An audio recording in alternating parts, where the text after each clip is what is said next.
Hey, what's up everybody? So last weekend I had a private lesson with my future instructor at Florida Gulf Coast University. I'm very excited about that. He was really awesome and it was pretty good. This past Saturday I went to my audition for Florida Gulf Coast School of Music. I did make it into the School of Music and I have been recommended for a scholarship. By the way, I play euphonium. I play so beautifully, don't I? A harmonic minor scale. I know that sounds very spiffy. Put the music right here. You can hear how beautiful I sound. Just kidding.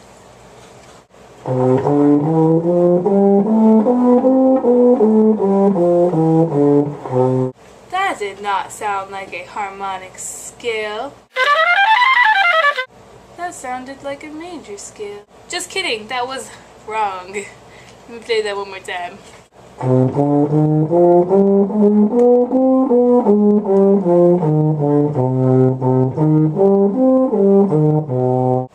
we go. I have lots and lots of music. I feel like showing it off today.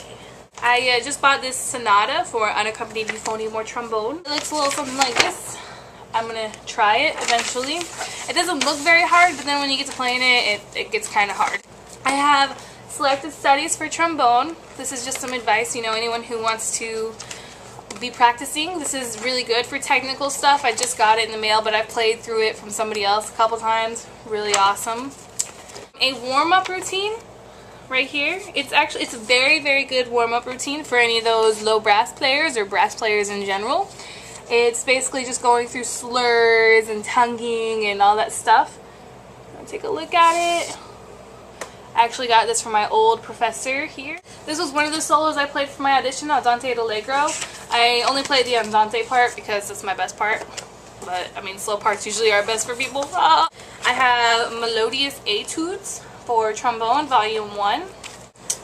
I have a Shlama book, I don't know how to say it, 66 Etudes, major, minor keys. Really hard. It is very hard. It's a college level book in my opinion because I got it for college when I was in the music program here. But yeah, it's good. It's fun. The grade 4, for all euphonium players, you'll know which one I'm talking about, the Rhapsody for Euphonium by James Curnow. Very, very pretty solo, and it's very good for people who want to show off their euphonium skills. I was going to play this for my audition, then I switched it to Andante ed Allegro, mainly because since I am very rusty on my instrument, I couldn't play the that part, and I didn't want to sound like a retard, because when you audition for something, you want it to be something you're good at. Not something that's hard, you want to sound pretty, you want to show off your skills. Suite for baritone. I don't like this solo. I don't know if people do like this solo. Maybe it sounds better with piano, but when I just play through it by myself, I hate it. Ugh. But Beautiful Colorado, probably my favorite solo. It's a grade 5 for any high schoolers who want to do it for their solo and ensemble. This is one of my audition pieces. I also did it my senior year. I got a Superior at State on solo ensemble for Gail Robertson. I don't know if anyone knows who that is. They should. If they don't, they should die. Oh, the other Rhapsody for Euphonium. This is a grade 6. It's very hard. It's very beautiful though. Very, very beautiful. And again, I don't know where my actual solo is. It's probably somewhere else in here. But this one it goes all the way up to a high C. I've yet to be able to find an actual recording of it on like YouTube, like someone actually playing this. Maybe one day I'll be able to play it, perform it, and record it and put it on YouTube so people can look for it and hear it. But I'm pretty sure it's on iTunes, or it's out there somewhere. So, Carnival of Venice. This is a trumpet or B-flat euphonium, you know, treble clef euphonium piece.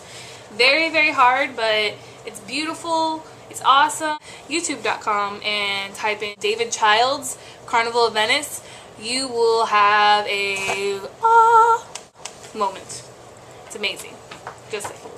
This book is called Oh Bloom. It kind of looks like my Shlama book. It's actually a duet book. My friend Molly, the other euphonium player, she has my second book to it. This is my first one, the first parts. The second part, it's very, very, very pretty. Very awesome. Good duets if you ever want to play duets with euphonium players, but it's kind of hard to do it if you only got one of the books. So, it's kind of useless. But it's good if you just want to play a solo and, you know, it's alright. But me and my friend Molly, when we were seniors in high school, we none of them have titles. They just have, like, you know, how you should play this. And so I just call this the romance piece because it says romance right at the top. It's on page 19 if you ever get this book. It is very fun. It has da da da da da da da da da da da. It's very waltzy and medieval timesy, like my Z. This is a grade 5 solo and ensemble quartet for 2 tubas and 2 euphoniums. It's a very modern piece. It's kind of hard to appreciate, but it's alright. It's called Soundings. I discovered it randomly. I don't even know where I discovered it, but it's okay. I played this, the 12, I don't even know what it's called, Concertino for trombone and string orchestra. A grade 5 solo for trombone, and it's one of those pieces you gotta appreciate. Personally, not my favorite piece. Another duet book, which is really fun, and me and my friend Molly never really got to go all the way through it, but it's really hard, and it does help. It is called, well, it's the Amsden's Practice Duets. It's very good. They have them, you know, trombones, euphoniums, baritones, bassoons, and I'm pretty sure they probably have a trumpet version too. But yeah, has a lot of 16th notes and all that stuff. Very fun, very hard, and it has both parts, so you only need to buy one book. And a cat. Yep, cat's good for playing, right? Blah. That's weird. Don't play with that. I got this other solo. It has actually a whole bunch of different parts. It's called Symphonic Variants. It's like a grade 6. I've actually never been able to play through all of it. It goes all the way up to a super high D, and I think an E flat actually. I'm not sure.